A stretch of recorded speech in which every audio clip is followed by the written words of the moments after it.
po sa inyong lahat. Ako po si Joyce Quitorio. At ako naman po si Myra Edsa. Ngayon na ibabahagi namin ang kwento tungkol sa 2008 Typhoon Frank Delta Flood in Cotabato City. Isa ito sa pinakamatinding baha o trahedya nangyari sa Cotabato Bridge noong 2008. Marami ang mga taong naapektuhan ng mga panahon na ito. So ngayong araw na ito ay tatalakayin natin or pupuntahan natin or kakausapin natin ang isa sa mga taong nakaranas o nakawitness mismo sa sinasabing trahedya noong mga panahong 2008.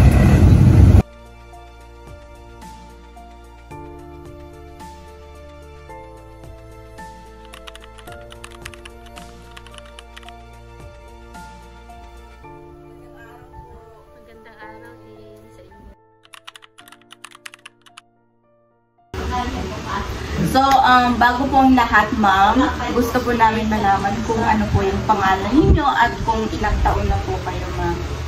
Ako si Shirley Lachman, 46 years old. Bata pa po kayo, pero okay po. So, ma'am, bago po ang lahat, pwede po ba ninyo sabihin sa amin kung paano po ba siya nagsimula at paano po kayo nakaligtas sa trahedya niyo? Ganito kasi yun.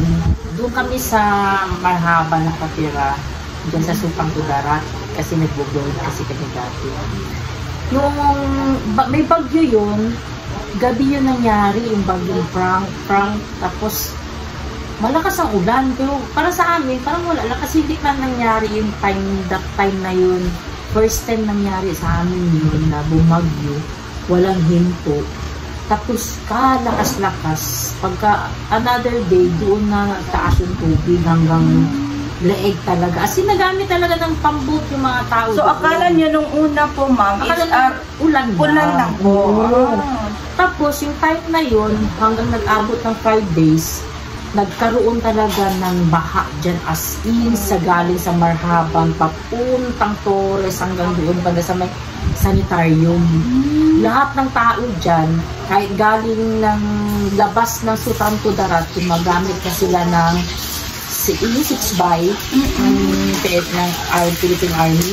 Hindi na sinasakyan, magbaba lang dito sa may bula, sa may anong lugar ko rin. Tapos ilakarin na magpapuntang super.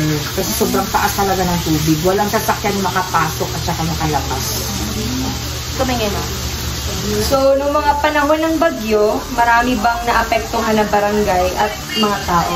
Sobrang dami talaga. Kasi as in talaga kami, nahirapan na kami maglabas papuntang city. Kasi yung time na yun, hindi makalabas yung tao, lalo na sa financial, pamasahe, magsakay ng pambo, papunta doon sa city proper. So, nagmahal din yung pamasahe? As in talaga nagmahal. Kasi ang makin mo isang tao, 50 pesos ang bayaran namin.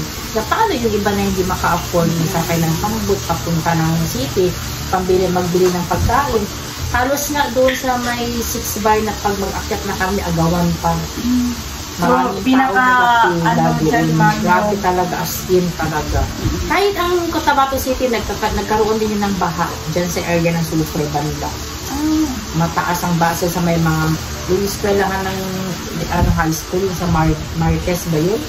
Dyan nakaabot talaga ang baha dyan. Pati yung Quirino Bridge, nagkaroon ng mga water lily. Diba na maraming water lily doon, halos parang nagkaroon sila ng calamity, disaster.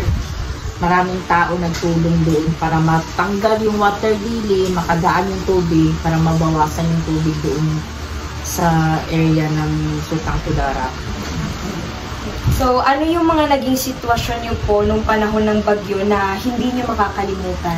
Ang hindi ko makakalimutan yung mga damit namin nabasa lahat. As in talaga. Kasi pagising namin sa morning, ang mga damit namin na puno na ng tubig ang bahay namin kasi as in baha talaga yun. Mga plato namin, hindi namin alam, naglutaw na doon sa loob ng bahay. Yun. So, nung natapos po yung trahedya o yung bagyong yung malala na kinaharap po ninyo nung mga panahon na yun, ano po yung lesson learned na natutunan po ninyo at pwede po ninyong ma-apply sa sarili ninyo ngayon? Ang lesson learned na natutunan ko yung time na may bagyo, una, pag once may bagyo pala, hindi tayo anong tawag ito, yung akala mo bagyo lang, yung pala, marami palang mga trahedya na mangyayari. Una-una, hindi natin alam kung magtaas yung tubig, biglang magtaas yung tubig, saan tayo mag-stay. Pangalawa, yung pagkain, saan mo kukunin. Diba? Pangatlo, yung hindi tayo magkasakit. Yun ang lesson learned. Ayaw ko mangyari ulit yung naranasan ko bilang residente ng isang barangay na naabutan ng baha na ganyan na hindi namin akalain na mangyayari yun.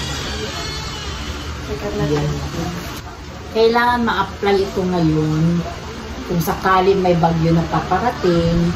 Number 1, mag-prepare ng mga flashlight, yung mga tubig na inumin, pagkain, kasi importante talaga yun.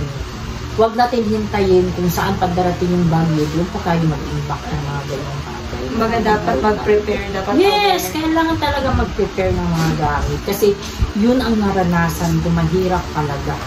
At dapat mag-ipon din kasi financially yung kailangan. Importante ang financial. Kasi walang magbigay sa atin agad-agad ng financial assistance sa atin.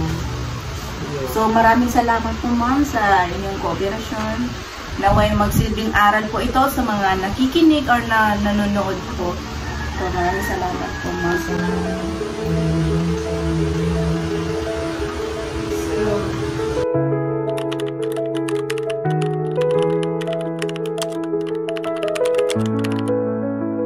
Ma'am, meron po kami munting regalo para po sa inyo sa pag-spend po ninyo ng time at pag-cooperate po sa amin. Sana po magustuhan po ninyo. Salamat!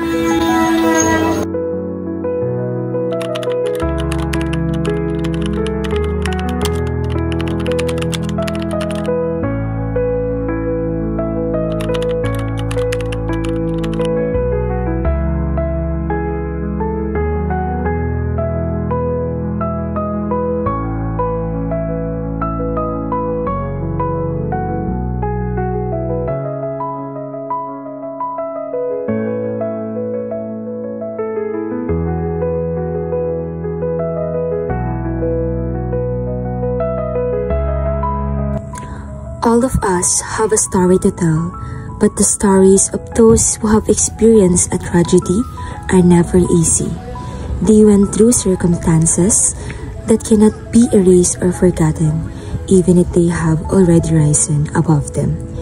That is why we salute those who remain strong despite everything they went through and how they managed to lift themselves up and survive.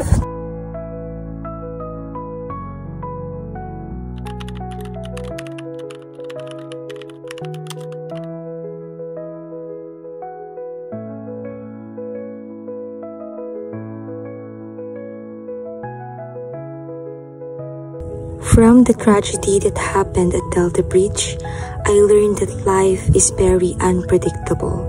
In just one moment, everything can change. But what truly inspired us was how people who suffered still found the strength to survive and move forward. Their experience taught us the importance of being prepared during disasters, caring for the environment, and supporting one another.